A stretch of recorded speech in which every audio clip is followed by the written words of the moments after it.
So welcome back, guys. Welcome back to today's lesson. Today's lesson, we are going to be placing the block wall load on the beam.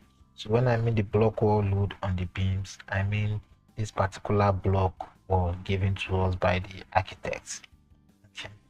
So I made a simple sketch, and we have, this is the floor and this is the next floor.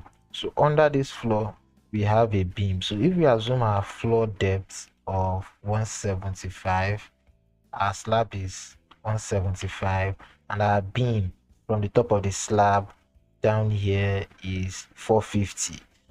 And from the top of this slab to this place is 3 meters, which means that 3 meters minus 450. So let's measure that. So that will be from this top down to this place. So this is what we have. That's the height of our block wall, which is going to be 2.550. So we have a height of 2.550, and we have the density of sandcrete block.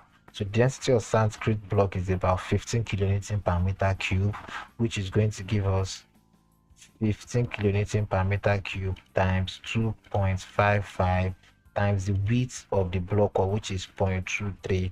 So we have a line load of approximately 8.9. So we'll go back to ETABS. Okay, so select beams only. Make sure you select beams, select, then property types. So frame section, because once you choose beams, you might mistakenly select some columns which you assigned as that. So I'm going to select beams, this property, which the roof does not have any parapet walls. I'm only selecting this and select it. Okay, so all the beams below will be selected. Then go to assign. So frame load, distributed load, and it's going to be under dead because it's a permanent action. So under my load, I'm going to put 8.9.